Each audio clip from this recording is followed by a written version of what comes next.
तो मैं आप लोगों को 3.6 से रिगार्डिंग जो जो प्रॉब्लम सम्स है वो सारे प्रॉब्लम सम्स आप लोग को डीपली समझा देता हूँ। ठीक है, इसमें आप लोग को जो भी प्रॉब्लम सम्स मिले वो सारे रिड्यूसिंग मेथड से रिलेटेड प्रॉब्लम सम्स है। तो शुरू हम करते हैं एक एग्जाम्पल से, एग्जाम्पल नंबर 19। ठीक है, ये स्पीड रिलेटेड है, तो स्पीड का कंसेप्ट आप लोगों को पहले भी करा हुआ है तो समझ में आ जाएगा, इजी है। अच्छा, यहाँ पे पहले क्वेश्चन हम पढ़ लेते हैं। अ boat goes 30 kilometre upstream and 44 kilometre downstream in 10 hours. Okay, तो ये जो स्टेटमेंट वन है ना, स्टेटमेंट वन में आपको क्या दिया जा रहा है कि दो टास्क इन्होंने एक साथ किया। ध्यान से देखो, दो टास्क किए, मैंने क्या बोला, दो टास्क। पहला task 30 kilometre upstream, second task 44 kilometre downstream. दोनों टास्क करने में टोटल उनको 10 घंटा लगा। ओके, तो आपको क्या करना होगा ना, जो पहला टास्क है उसका टाइम निकालना पड़ेगा, टाइम वन सपोज।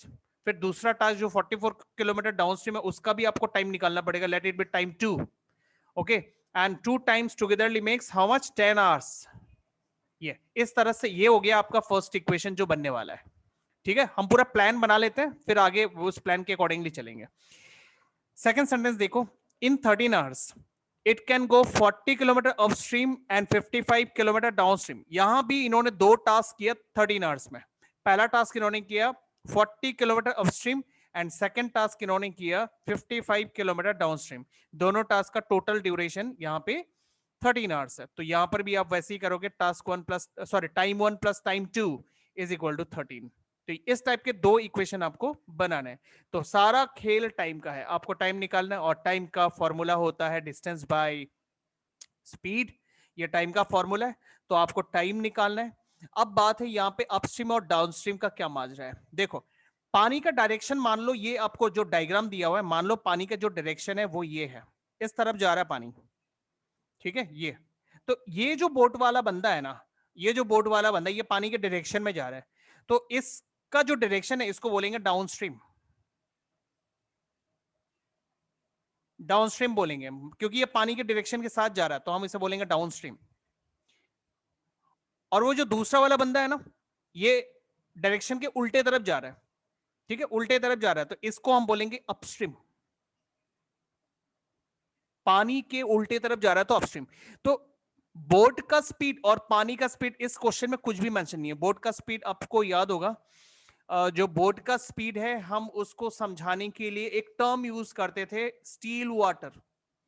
याद है, मैंने आपको लीनियर सॉरी क्वाड्रेटिक इक्वेशन के चैप्टर में आपको ये बताया था कि जो बोट की एक्चुअल स्पीड हाँ है सर। वो समझाने के लिए ये वर्ड यूज किया जाता है। इसका मतलब है, अगर आपको बोट की एक्चुअल स्पीड देखनी है तो आप बोट को ना लेक में चलाओ, क्योंकि लेक में कोई भी बोट को एक्सटर्नल फोर्स नहीं मिलेगा, क्योंकि वहां पर पानी बहता ही नहीं है, पानी तो स्टेगनेंट है। तो बोट को अगर चलना है तो अपने मोटर से ही चलना पड़ेगा। लेकिन रिवर में अगर आप बोट को ऐसे ही रख दोगे ना, तो बहते हुए पानी के साथ बोट जो है बहता हुआ चला जाएगा। मतलब बोट को पानी का फोर्स मिल रहा है, उसमें पानी का फोर्स सप्लाई हो रहा है, इसलिए वहां आपको बोट की एक्चुअल स्पीड नहीं दिखाई देगी। ठीक है, क्योंकि पानी का स्पीड और बोट का स्पीड आपको ओवरऑल मिक्सअप दिखेगा, दोनों एक साथ मिक्स हुआ आपको बोट, मतलब बोट जाता हुआ दिख रहा है, लेकिन उसमें पानी का स्पीड कितना है, बोट की स्पीड कितना, वो आप डिस्टिंग्विश नहीं कर पाओगे। इसलिए उसकी एक्चुअल स्पीड को देखना है तो उसको लेक में चला के देखो बोट की स्पीड कितनी है। ओके, उसके बाद अगर सपोज आप उसको रिवर में चला रहे हो तो उसका भी स्पीड आप नोट कर लो, फिर वो लेक में चला हुआ स्पीड और रिवर में चला हुआ स्पीड को माइनस करने से आपको पानी का स्पीड आराम से मिल जाता है। ओके, तो हम एक काम करते हैं, यहाँ पे जबकि हम linear equation in two variable कर रहे हैं, तो बोट की जो स्पीड है ना उसको हम ले लेते हैं एक्स। ठीक है, मैं यहां लिख देता हूं बोट एक्स। ठीक है, और जो पानी की स्पीड है, पानी को हम क्या क्या बोलते हैं, स्पीड ऑफ स्ट्रीम बोलते हैं, स्पीड ऑफ करंट बोलते हैं, स्पीड ऑफ फ्लोइंग वाटर बोलते हैं। तो जो भी हो हम उसे स्ट्रीम लिखते हैं, यहाँ पे स्ट्रीम, स्ट्रीम को मैं ले रहा हूं वाई। अच्छा, अब ये बंदा पानी के डायरेक्शन में जा रहा है, मतलब इस बंदे को पानी का स्पीड तो मिल ही रहा है, साथ में बोट का भी स्पीड मिल रहा है, तो बोट का स्पीड उसका एक्स है, और साथ में पानी का भी स्पीड उसको मिल रहा है, क्योंकि ये पानी के डायरेक्शन में जा रहा है। क्योंकि मैंने आपको बोला ना, बहते हुए पानी में बोट को रख दोगे तो बोट तो ऐसे ही बहते हुए चला जाएगा, मतलब बोट में पानी का स्पीड इंक्लूड हो रहा है, और साथ में बोट का अगर मोटर भी चल रहा है, इंजन भी चल रहा है, या फिर उसे रोइंग कर रहे हैं, तो फिर वो स्पीड भी इसमें आ रहा है। इसलिए इसमें डाउन स्ट्रीम में क्या होता है, दोनों स्पीड प्लस हो जाती है। इसलिए जो हम डाउन स्ट्रीम का जो स्पीड बताएंगे ना, डाउनस्ट्रीम का स्पीड, उसमें हम बोट की स्पीड और पानी की स्पीड को ऐड करके बताएंगे। और उसी तरह अपस्ट्रीम में क्या करेंगे, अपस्ट्रीम में जो स्पीड बताएंगे हम, उसमें क्या होता है, फ्रिक्शन होता है, क्योंकि पानी चाहता है बोट मेरे साथ जाए डाउनवर्ड, लेकिन बोट का मोटर बोलता नहीं हम तो ऊपर की ओर जाएगा, हम ऑपोजिट डायरेक्शन में जाएगा। तो इस खींचातानी में ना जो पानी का स्पीड है वो बोट से उतना स्पीड उसको पीछे की ओर खींच लेता है, जिसकी वजह से बोट की स्पीड थोड़ी कम हो जाती है। कितना कम हो जाता है, बोट की स्पीड जितनी भी थी उसमें से पानी का स्पीड खींच लेता है, मतलब माइनस कर लेता है। ठीक है, इससे ये हो गया आपको अपस्ट्रीम का स्पीड, और ये ऊपर वाला जो x प्लस वाई है ये हो गया डाउनस्ट्रीम का स्पीड। ये सिर्फ पर्टिकुलर इस सम के लिए नहीं है, ये अपस्ट्रीम डाउनस्ट्रीम का कंसेप्ट है। तो कोई भी अपस्ट्रीम और डाउनस्ट्रीम का सम जब भी आएगा तो आपको यही कंसेप्ट यूज करना है, यहां तक तो आपको सिमिलर करना पड़ेगा। जो स्पीड हमने निकाल लिया, हमारा मेन टारगेट था टाइम निकालने का, स्पीड हमें मिल गया, डिस्टेंस क्वेश्चन में मेंशन करा हुआ है। तो अगर आप 30 किलोमीटर अपस्ट्रीम की बात कर रहे हो और आप उस 30 किलोमीटर अपस्ट्रीम का टाइम निकालना चाहते हो, तो आप उस 30 किलोमीटर को अपस्ट्रीम का स्पीड से डिवाइड कर दो। तो अपस्ट्रीम का स्पीड कितना, x माइनस वाई। तो इस तरह से आपको अपस्ट्रीम का टाइम मिल गया। ठीक है, लेट इट बी टाइम 1। और उसी तरह से आप डाउनस्ट्रीम का टाइम निकालना चाहते हो, तो डाउनस्ट्रीम कितना जा रहा है ये देखो, डाउनस्ट्रीम 44 किलोमीटर जा रहा है, तो 44 हो गया डिस्टेंस, और डाउनस्ट्रीम का यहां से स्पीड ले लो आप x प्लस वाई, तभी आपको डाउनस्ट्रीम का टाइम मिलेगा। डाउनस्ट्रीम का टाइम चाहिए तो डाउनस्ट्रीम से डिवाइड करो, और अपस्ट्रीम का टाइम चाहिए तो अपस्ट्रीम के स्पीड से डिवाइड करो, बस ये हो गया डाउनस्ट्रीम का टाइम। तो इसे हो गया टाइम 2 ले लिया हम इसे। अब हम इक्वेशन बना देंगे time 1 plus time 2 is equal to 10। वैसे केस 2 भी हम डेवलप करेंगे। तो चलो इसको मैं फॉर्मेट में दिखाता हूं आपको। ठीक है, इसको हम फॉर्मेट में करते हैं। क्वेश्चन नंबर 19 था क्या ये? हाँ, एग्जाम्पल नंबर 19। एग्जाम्पल 19। अब इसे हम फॉर्मेट में देखेंगे। ये हमने पूरा प्लान डिस्कस किया इसका, किस तरह से हमें जाना है। तो अब इस प्लान को यहाँ पे एग्जीक्यूट करते हैं। सो एग्जाम्पल नंबर 19, तो हमने जैसे जैसे जिस जिस चीज को लिया था, ज्यूम किया था, वो हम लिखते हैं यहाँ पे। जैसे late the speed of boat, क्या इतना लिखना काफी है? स्पीड ऑफ बोट इतना लिखना काफी है? नहीं, इतना लिखना काफी नहीं है। Late the speed of boat बोलने से नहीं चलेगा, लिखना पड़ेगा इन स्टील वाटर। इन स्टील वाटर ये लिखना जरूरी है, नहीं तो समझ में नहीं आएगा आप कहां पे बात कर रहे हो। रिवर के ऊपर पानी का, सॉरी, रिवर के ऊपर बोट की स्पीड की बात कर रहे हो ना, स्टील वाटर पे बात कर रहे हो, वो चीज क्लियर नहीं होता। इसलिए आपको मेंशन करना पड़ेगा मैं बोट की एक्चुअल स्पीड की बात कर रहा हूं, इसके लिए स्टील वाटर मेंशन करना पड़ेगा। तो that is x kilometre per hour. And another type of speed है स्पीड ऑफ स्ट्रीम, एंड उसको आप लिख लो let the speed of stream. कई लोग इसे करंट बोलते हैं, तो आप करंट भी लिख सकते हो। ठीक है, उसे हम ले लेते हैं y किलोमीटर पर आवर। ठीक है, ये हो गया, दो स्पीड मेरे को मिल गए। अब मुझे और दूसरे टाइप के स्पीड निकालना है, जिसे हम बोलते हैं अपस्ट्रीम का स्पीड और डाउनस्ट्रीम का स्पीड, तो वो भी मेंशन कर देते हैं यहां पर। तो speed in upstream, speed of boat in upstream, speed of boat in upstream. तो अपस्ट्रीम मतलब पानी के उल्टे तरफ जाना, जिससे आपका स्पीड कम हो जाएगा। कितना कम हो जाएगा? मोटर की इंजन से पानी का स्पीड माइनस हो जाएगा, क्योंकि पानी उल्टे तरफ जा रहा है, तो बोट को तो उल्टे तरफ खींचेगा ना पानी, इसलिए बोट के मोटर की इंजन से इतना स्पीड आप माइनस कर दो। तो ये हो गया अपस्ट्रीम जाते वक्त ये स्पीड। उसके बाद है speed of boat in downstream. Downstream उसमें क्या होगा, बोट की इंजन और प्लस पानी की इंजन, क्योंकि पानी भी तो उसी तरफ जा रहा है जिस तरफ बोट जा रहा है, दोनों की स्पीड प्लस हो जाएगी, बन जाएगा kilometre per hour, x plus Y kilometre per hour. तो ये जो मैंने आपको इंफॉर्मेशन दिया ना, ये हर अपस्ट्रीम डाउनस्ट्रीम के लिए एकदम सेम है। तो आपको इतना पोर्शन कॉपी पेस्ट करना है बस, हर सम के लिए। आपको अपस्ट्रीम डाउनस्ट्रीम का सम दिख गया linear equation in two variable के चैप्टर में, तो इतना पार्ट आप कॉपी पेस्ट कर दो हर एक सम में, हर एक सम में। ये सिर्फ इस सम के लिए नहीं है, अपस्ट्रीम डाउनस्ट्रीम का सम होने से इतना पार्ट तो कॉमन ही रहेगा। उसके बाद चेंज हो जाएगा वो जो न्यूमेरिकल्स की वजह से, जैसे हम केस 1 बनाते हैं, देखो उसमें चेंज हो जाएगा। केस 1, तो केस 1 का रफ इंफॉर्मेशन में इधर ले लेता हूं। क्या था rough information? 30 kilometre upstream, 44 kilometre downstream, duration 10। 30 kilometre upstream, 44 kilometre downstream, है ना? सही है ना? हाँ, और ड्यूरेशन 10 आवर्स, 10 आवर्स। तो ये तीन चीजें हमारे पास है, इससे हम इक्वेशन बनाएंगे। तो देखो हमारा जो टाइम मतलब इक्वेशन का जो स्ट्रक्चर हमने बनाया था ना, जो हमने प्लान बनाया था, प्लान क्या था, time one for time taken in upstream plus time two means time taken in downstream equals to total time 10 hours. ये हमारा पूरा प्लान है। तो हम इस प्लान को एग्जीक्यूट करते हैं यहाँ पर।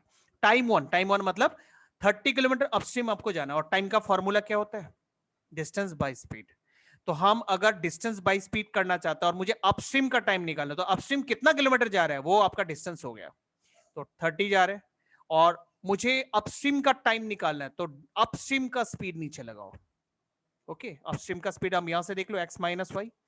तो इस तरह से मैंने अपस्ट्रीम का टाइम निकाला, मैंने अपस्ट्रीम का डिस्टेंस लिया, मैंने अपस्ट्रीम का स्पीड लिया, तो मुझे अपस्ट्रीम का टाइम मिल गया। फिर ये हो गया मेरा टाइम वन। फिर आगे है plus time two, plus time two मतलब डाउनस्ट्रीम जाने का वक्त। तो डाउनस्ट्रीम जाने का वक्त टाइम निकालना चाहते हो, तो डाउनस्ट्रीम का स्पीड डिस्टेंस, देखो यहां पे डाउनस्ट्रीम का distance 44 kilometre divided by downstream का स्पीड, यहां से ले लो x प्लस वाई। ये हो गया डाउनस्ट्रीम का टाइम। सो मेरे को टाइम टू भी मिल गया। Time one plus time two equals to 10, क्योंकि इन्होंने दो टास्क किया था, एक 30 किलोमीटर डाउन अपस्ट्रीम जाने का और एक 44 किलोमीटर डाउनस्ट्रीम जाने का, दोनों में उसको टोटल 10 आवर्स लगे थे। ठीक है, तो ये बन गया हमारा फर्स्ट इक्वेशन। ठीक है, अच्छा अब हम चलते हैं सेकंड इक्वेशन में, केस टू। तो केस टू में सिचुएशन को एक बार यहां रफ में नोट डाउन कर लेते हैं। In 13 hours it can go 40 kilometre upstream, 55 kilometre downstream. चलो नोट करते हैं, 40 kilometre upstream and 55 kilometre downstream and duration 13 hours. तो इसका भी सिचुएशन वही होगा, time one for upstream and time two for downstream, total duration 13 hours. ये हम बनाएंगे सिचुएशन इसमें। चलो टाइम वन फॉर अपस्ट्रीम, इसलिए मुझे अपस्ट्रीम का डिस्टेंस लेना पड़ेगा, अपस्ट्रीम का स्पीड लेना पड़ेगा, तो बन गया टाइम फॉर अपस्ट्रीम। और प्लस मुझे डाउनस्ट्रीम का टाइम निकालना है, तो मैं डाउनस्ट्रीम का डिस्टेंस ले लूंगा, डाउनस्ट्रीम का स्पीड ले लूंगा, तो बन गया डाउनस्ट्रीम का टाइम। Very simple. देखो डाउनस्ट्रीम का टाइम निकालना है तो सारी इंफॉर्मेशन आप डाउनस्ट्रीम का ही डालना, डिस्टेंस भी डालना डाउनस्ट्रीम का, स्पीड भी डालना डाउनस्ट्रीम का। इस तरह से डाउनस्ट्रीम का टाइम निकल गया। एंड टोटल टाइम कितना है, 13 आवर्स, क्योंकि ये दोनों टास्क करने में उसको 13 आवर्स का ड्यूरेशन लगा था। ओके, तो चलो एक बार हम क्वेश्चन को पढ़ते हैं और कंफर्म कर लेते हैं हमने जो भी किया सब सही था। A boat goes 30 kilometre upstream and 44 kilometre downstream in 10 hours. तो इसका हमने यहां पर बनाया 30 kilometre upstream and 44 kilometre downstream and total takes 10 hours. Okay, second situation, in 13 hours it can go 40 kilometer upstream and 55 kilometer downstream in 13 hours। ध्यान रखना 40 kilometre upstream, so 40 kilometre upstream और 55 kilometre downstream, total time taken 13 hours. ये हो गया हमारा equation 2। चलो सम हमने check कर लिया। अभी हमारा जो सवाल है वो सवाल है determine the speed of the stream, मतलब पानी का स्पीड पता लगाओ, and that of the boat in still water, और स्टील वाटर में बोट की स्पीड पता लगाओ। तो चलो हम अब इसे सॉल्व करेंगे। क्या सॉल्व करेंगे? या फिर आप लोग कर लोगे? बोलो। सर सॉल्व कर लेते हैं। सॉल्व कर लेते हैं। अच्छा ठीक है, सॉल्व करेंगे तो वक्त ज्यादा लगेगा और कम सम डिस्कस होगा, पहले ही बोल रहा हूं मैं, अभी आप समझ लो। ठीक है, मैं एक काम करता हूं, मैं आप लोग को ये रिड्यूस करके दिखा देता हूं, फिर आगे आप सॉल्व कर लेना। ठीक है, तो देखो आप ऐसे करो, दोनों इक्वेशन में वेरिएबल को डिटेक्ट करो और कोफिशिएंट सेपरेट करो। तो अगर मैं इसमें कोफिशिएंट 30 को अलग कर देता हूं तो मुझे यहां पर वेरिएबल दिखता है 1 बाई एक्स माइनस वाई। यहां भी 40 को मैं अलग कर देता हूं 1 by x minus y. That's why मैं let 1 by x minus y को मैं ले रहा हूं यू। ये ना याद है आपको रिड्यूसिंग मेथड ना। और उसके बाद आप ये वाला पार्ट देखो, अगर आप 40 को अलग कर देते हो तो 1 बाई एक्स प्लस वाई, यहां 55 को अलग कर देते हो तो 1 बाई एक्स प्लस वाई। तो मतलब आप 1 बाई एक्स प्लस वाई को ले सकते हो v। ओके, अच्छा फ्रॉम इक्वेशन 1 वी गेट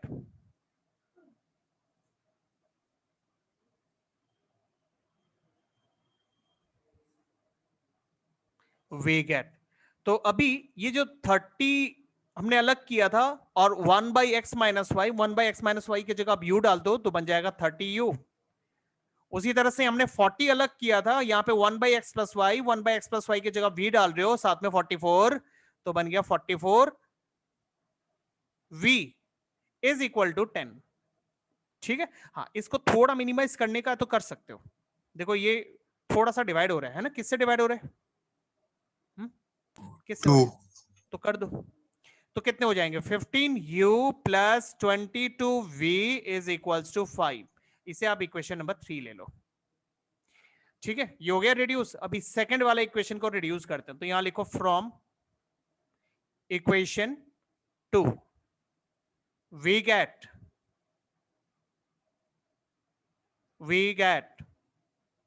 40 को अगर हमने अलग कर दिया तो हमें 1/x माइनस वाई मिलेगा, जिससे हमने u लिया, तो u और 40 मिलके हो गया 40u।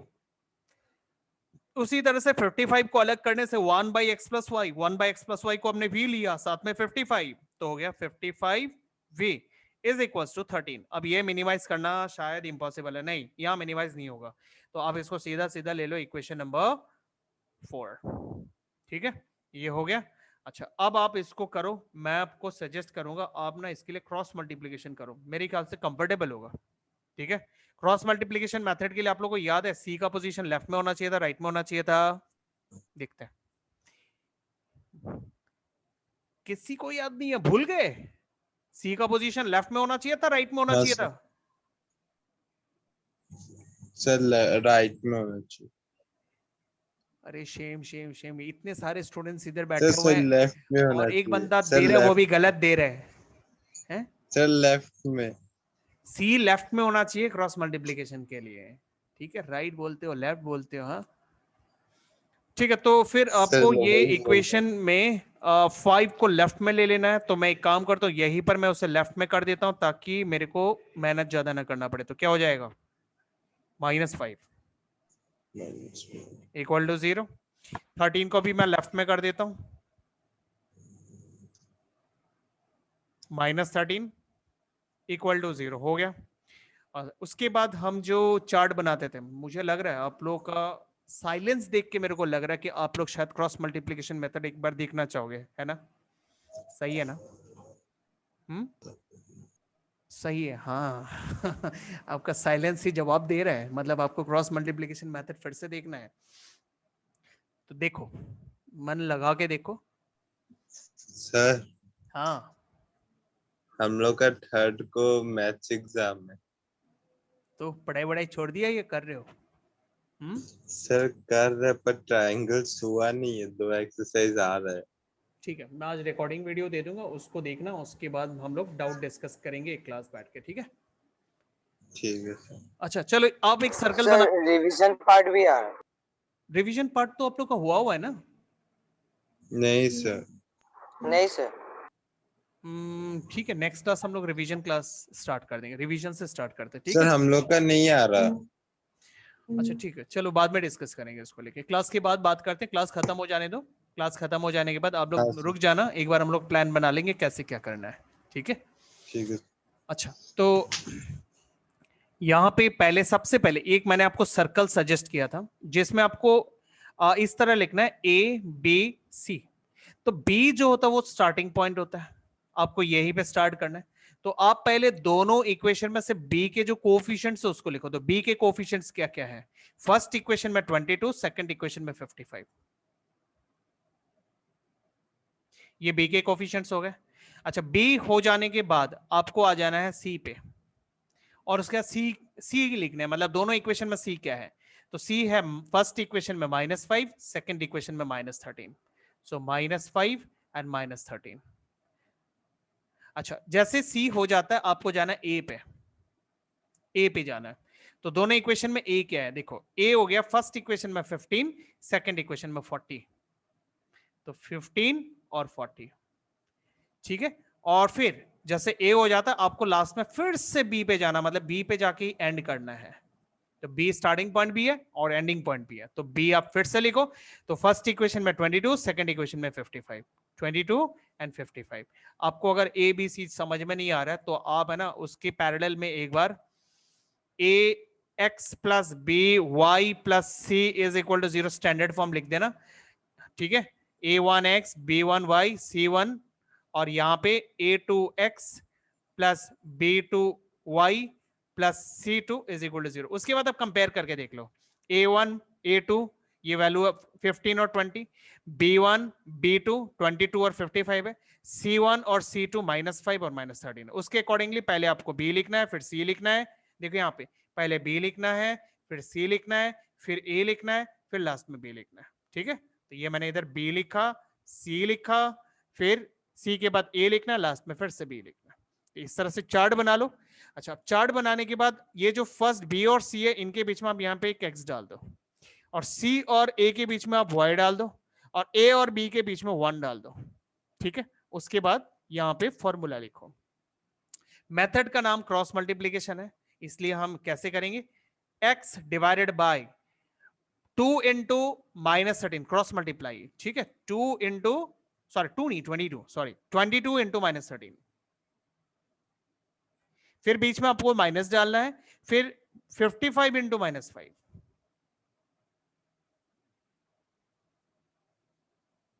ठीक है, फिर इक्वल साइन, फिर यहां पे आप y के लिए करना है, तो मैंने y किसके बीच में लिखा, c और a के बीच में, तो फिर आप c और a के टर्म्स को क्रॉस मल्टीप्लाई करो, -5 इंटू 40, फिर बीच में माइनस डालो, -13 इंटू 15 हो गया, फिर इक्वल्स 1, यहां लिखो 1 और नीचे, अब 1 हमने लिखा a और b के बीच में, तो a और b के जो टर्म्स है उसमें क्रॉस मल्टीप्लाई करो, 15 और 55, फिर बीच में माइनस डालो, 40 इंटू 22, बस हो गया। अब इससे सिंप्लीफाई कर लो। चलो बताओ, मुझे थोड़ा सा हेल्प करो। x डिवाइडेड बाय कितने आ रहे हैं इधर, 26 -286 -286, फिर माइनस यहाँ पे कितने आ रहे हैं, माइनस माइनस माइनस प्लस 275 275, और यहाँ पे -200 और प्लस कितने आएंगे, 195 5 माइनस 13 195 195, तो 195, फिर यहाँ पे तो 15 इंटू 55 कितने आएंगे, 275 और 55, तो यहाँ पे आ रहा है 12 और 8, सर 825 825 माइनस यहाँ पे 4 to 8 सर 88 880 0। अच्छा, अब बस माइनस कर दो, साइन का ध्यान रखो, इधर इधर पॉजिटिव नेगेटिव नेगेटिव था, नेगेटिव नेगेटिव पॉजिटिव है, नेगेटिव पॉजिटिव नेगेटिव है, नेगेटिव नेगेटिव पॉजिटिव है, पॉजिटिव पॉजिटिव पॉजिटिव, और यहाँ पे बीच में माइनस, यहाँ पे पॉजिटिव पॉजिटिव पॉजिटिव। ठीक है, साइन चेक हो गया। अब x डिवाइडेड बाय, इसे माइनस करो, देखो डिफरेंट साइन होने से आप माइनस करोगे, माइनस करने से आपको कितना मिलेगा, 11 -11, हाँ सर और यहाँ पे ठीक है -5, और यहाँ पे 20, नहीं नहीं नहीं नहीं नहीं नहीं, कितने आएंगे, 55, सही है ना, हाँ सर -55 ये आ रहे हैं। अच्छा, अब बारी बारी से x और y वाले रेशियोज को 1 बाई -55 के साथ कंपेयर करो, तो आप लिखोगे आइदर, अच्छा आइदर नहीं, if x by -11 is equal to 1 by -55 and y by -5 is equals to 1 by -55, तो 1 by -55 के साथ एक बार x वाले को कंपेयर करो, एक बार y वाले को। तो जब आप x वाले को कंपेयर करते हो तो आपको क्या मिलेगा, ये -11 को आप उधर भेज दो, तो x is equals to -11 upon -55, after cancellation आपको 1 मिलेगा by 1 by 5 5। उसी तरह से यहां पे आपको मिलेगा y is equals to -5 by -55, मतलब आपको 1 by 1 by 11। 11 तो ओ पूरे सम के दौरान एक छोटा सा मिस्टेक हो गया, मिस्टेक था कि जो हमारा सम था वो u और v के टर्म में था, मैंने यहाँ पर x y के टर्म में कर दिया। ठीक है, वेरिएबल उसमें u और v था, तो हमें u और v अप्लाई करना है, u और v, x और y नहीं, तो इनको आप एक बार रिप्लेस कर दो u और v से।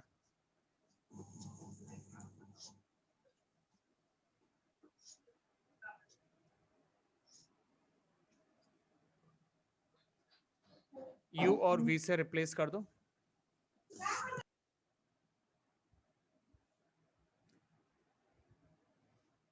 तो u सर कर दिया। v u v u v, यहाँ u v, यहाँ भी आप चेंज कर दो।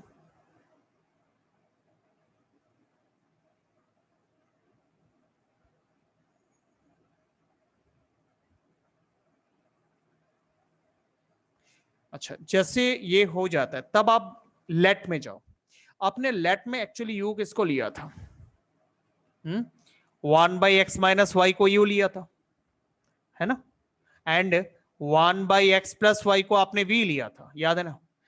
तो अब आप इसमें हाँ वैल्यूज को डाल दो। 1/x - y यू आपको मिला 1/5, और यहां पे 1/x+y v आपको मिला 1/11। ठीक है, इन वैल्यूज को आप यहां डाल लो, डाल के फिर बोथ साइड रेसिप्रोकल करो। तो x - y is equal, sorry हाँ, x - y equal to 5, both side reciprocal किया। ठीक है, तो 1/5 का रेसिप्रोकल 5 हो गया, और यहां पर भी रेसिप्रोकल करोगे तो आपको बोथ साइड मिलेगा x+y इक्वल्स 11। अच्छा, अब यहां पे फिर से आपको इक्वेशन मिल गए, ये इक्वेशन आप ले लो 5 और 6, और फिर आप इसको एलिमिनेशन मेथड से सॉल्व कर लो। ठीक है, तो आप यहां लिख दो एडिंग, मतलब 5 + 6 we get तो x - y is 5 और x + 5 x + y is 11। अब एडिशन के दौरान y एलिमिनेट हो गया, यहाँ 2x आ गया, यहाँ पे 16 आ गया, तो x का वैल्यू आपको मिल जाएगा 8। अब 8। इसको आप किसी भी एक इक्वेशन में डाल दो, यहां डाल दो। ठीक है, putting x = 8 in equation 6 we get, तो x + y है ना, तो x के जगह 8 + y = 11। ठीक है, तो आपको मिलेगा y = 3। तो इस तरह से x और y मिल गया। अब x क्या चीज था?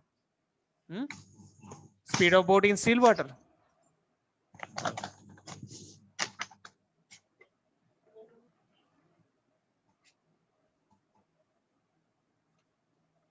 तो वो हो गया 8 km/h, and speed of stream वो हमने y लिया था, और वो मिलेगा यहां 3 km/h। बस हो गया। ठीक है, समझ में आ गए कैसे सॉल्व करना था हाँ इसको? सर। हाँ सर। सर बोलो। सर अगर पूरा चैप्टर में अगर मतलब दूसरा मेथड नहीं दिया हो तो खाली एलिमिनेशन लगा के कर सकता है? आपको अगर क्वेश्चन में बोला कि सब्स्टिट्यूशन या क्रॉस मल्टीप्लाई करो, तब नहीं कर सकते, तब आपको वही मेथड करना पड़ेगा। मेंशन अगर ठीक नहीं है। किया ना कोई मेथड, तब आपको जो मेथड ज्यादा कंफर्टेबल लगता है या फिर जिस समय जो मेथड ज्यादा सुइटेबल है वही यूज करो। हाँ ठीक है, मेंशन करने सर, हम पर इसलिए आपको पूछा है वही क्योंकि करना हमको एलिमिनेशन इजी लगा, इसमें ज्यादा मेहनत नहीं है। अच्छा ठीक है, जो मेथड आपको कंफर्टेबल लगे आप हाँ वही सर। मेथड से करो। अच्छा चलो हम बैक चलते हैं। हम यहाँ पे प्रॉब्लम्स हम देख रहे थे, तो हमने अभी एक अपस्ट्रीम डाउनस्ट्रीम का सिचुएशन देखा। तो यहाँ पे क्वेश्चन नंबर 1 भी अपस्ट्रीम डाउनस्ट्रीम का सिचुएशन है, ये मैं सॉल्व नहीं करूंगा, जस्ट आपको एक बार इसके साथ डिस्कस कर लेते हैं। तो मैंने आपको जैसे बोला कि कुछ पार्ट तो कॉमन होता है। क्या पार्ट कॉमन होता है? व्हाट? इतना पार्ट कॉमन होता है, मैं उतना पार्ट यहां से कॉपी करता हूं और फिर उसको मैं पेस्ट कर दूंगा। मैंने क्वेश्चन पढ़ा भी नहीं है, लेकिन फिर भी मैंने आपको बोला हुआ है कि इतना पार्ट तो हमें सेम ही करना है, सम जैसा भी आए। मैंने क्वेश्चन पढ़ा नहीं है, लेकिन फिर भी अगर अपस्ट्रीम डाउनस्ट्रीम का पोर्शन सम है तो ये पार्ट सेम रहेगा। तो ये मैंने कॉपी कर लिया, अब हम इसे पेस्ट कर देते हैं इस सम के लिए।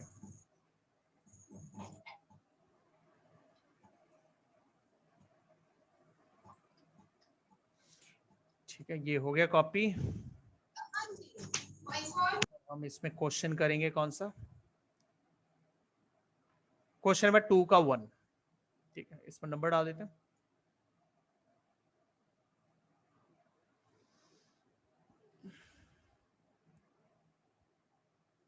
क्वेश्चन नंबर 2 का 1। तो हम अब क्वेश्चन पढ़ते हैं, पढ़ के देखते हैं इसमें क्या लिखा है। Ritu can row downstream 20 kilometre in 2 hours. देखो रितु यहां पे डाउनस्ट्रीम का जो टास्क है जो 20 किलोमीटर का है उसको 2 घंटे में कंप्लीट कर दिया। मतलब अकेला ये सिंगल टास्क उसको दिया, ये सिंगल टास्क को 2 घंटे में कंप्लीट कर दिया। ठीक है।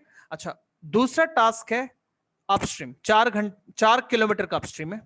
तो 4 किलोमीटर का अपस्ट्रीम ये दूसरा टास्क है और इसको करता है वो 2 घंटे में। दो अलग अलग टास्क है एंड दोनों टास्क का ड्यूरेशन अलग अलग है, दोनों को मिक्सअप मत करो। तो ये पहला टास्क 20 किलोमीटर का डाउनस्ट्रीम है जो 2 घंटे में कंप्लीट हो जाता है। दूसरा टास्क 4 किलोमीटर का अपस्ट्रीम है और वो 2 घंटे में कंप्लीट हो जाता है। ठीक है। और हमें बोला speed of rowing in still water and speed of current. तो हमें थोड़ा सा चेंज करना पड़ेगा। यहां हम बोट की बात कर रहे थे, यहाँ रोइंग है, तो यहाँ पे हम इसको थोड़ा चेंज कर देते हैं, बोट हटा देते हैं और रोइंग डाल देते हैं। ठीक है। और स्ट्रीम को इन्होंने करंट बोला है तो मैं करंट लिख देता हूं। ठीक है। तो चलो ये थोड़ा सा चेंज कर देते हैं, स्पीड ऑफ रोइंग। और स्पीड ऑफ स्ट्रीम नहीं है, स्पीड ऑफ करंट, बात एक ही है, पानी के स्पीड को ही बोलते हैं। ठीक है। घुमा फिरा के एक ही बात, पानी के मतलब फ्लोइंग ऑफ वाटर जो होता है ना उसको हम करंट वर्ड या फिर स्ट्रीम वर्ड एक ही हम उससे बोल सकते हैं। तो सर रोइंग मतलब? रोइंग मतलब रोइंग देखा नहीं है? नहीं सर। क्या है, चलो गूगल मामा से पूछते हैं रोइंग क्या है। रोइंग, अरे क्या सर ये दूसरा रोइंग आ गया।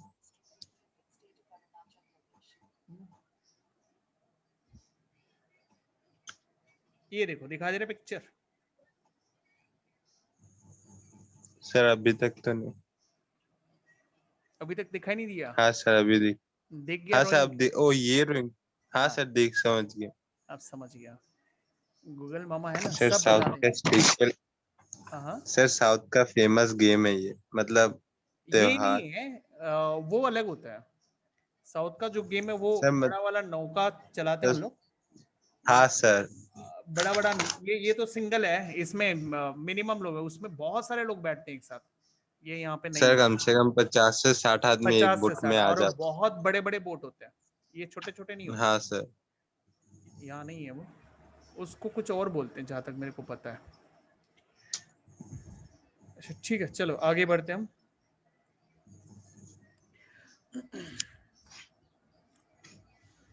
तो यहां तक सेम है। अब हम टास्क पे आते हैं। ठीक है। पहला टास्क केस 1। केस 1 क्या था? Ritu can road down stream 20 kilometre in 2 hours. तो टास्क है डाउन स्ट्रीम जाना है 20 किलोमीटर और उसके लिए 2 घंटा लगेगा। तो हम टाइम निकालते हैं। ठीक है। या फिर आप ऐसा भी केस बना सकते हो, आपके पास 20 किलोमीटर का डिस्टेंस है। ठीक है। आपके पास टाइम है 2 घंटे का और आपके पास आप डाउन स्ट्रीम की बात हो रही है ना, डाउन स्ट्रीम की बात हो रही है ना, तो डाउन स्ट्रीम का स्पीड है आपके पास x प्लस वाई, राइट। ये सारा इंफॉर्मेशन आपके पास है। पहला वाला क्या है? डिस्टेंस, दूसरा टाइम, थर्ड स्पीड। तो हम ये इक्वेशन नहीं बना सकते, distance is equal speed into time? बना सकते हैं कि नहीं? हाँ सर। तो ये बनाते हैं हम। ठीक है। स्पीड है x plus Y. Downstream की बात करें, ध्यान रखना गड़बड़ मत कर देना, डाउन स्ट्रीम की बात करें तो डिस्टेंस भी डाउन स्ट्रीम का लेना है, स्पीड भी डाउन स्ट्रीम का लेना है। तो ये देखो क्वेश्चन में देखो इन्होंने बोला डाउन स्ट्रीम का जो डिस्टेंस है वो 20 किलोमीटर है और डाउन स्ट्रीम का जो स्पीड है वो हमारे पास है यहाँ पे x प्लस वाई। तो ये मैंने डाउन स्ट्रीम का स्पीड ले लिया और डाउन स्ट्रीम का टाइम कितना बताया? 2 घंटा बताया। 2 घंटा बताया ना, ये देखो हाँ सर। 2 घंटा बताया और इज इक्वल्स टू डिस्टेंस, और डिस्टेंस कितना? 20 किलोमीटर। बस अब इसे आप सॉल्व कर दो, x प्लस वाई, ये 2 आप राइट साइड ले जाके 20 को डिवाइड कर दो, ये हो गया आपका इक्वेशन 1। सिमिलर वे में आप केस 2 बना दो इसका। तो ये कैसे बनेगा? अपस्ट्रीम 4 किलोमीटर, केस 2 एक बार रिजॉइन कर लेना आप लोग। तो अपस्ट्रीम का स्पीड ये है और 4 किलोमीटर जाने में कितना लग रहा है? 2 घंटा। 2 घंटा लग रहा है, सॉरी 2 घंटा लग रहा है और 4 किलोमीटर जा रहा है। तो देखो स्पीड इनटू टाइम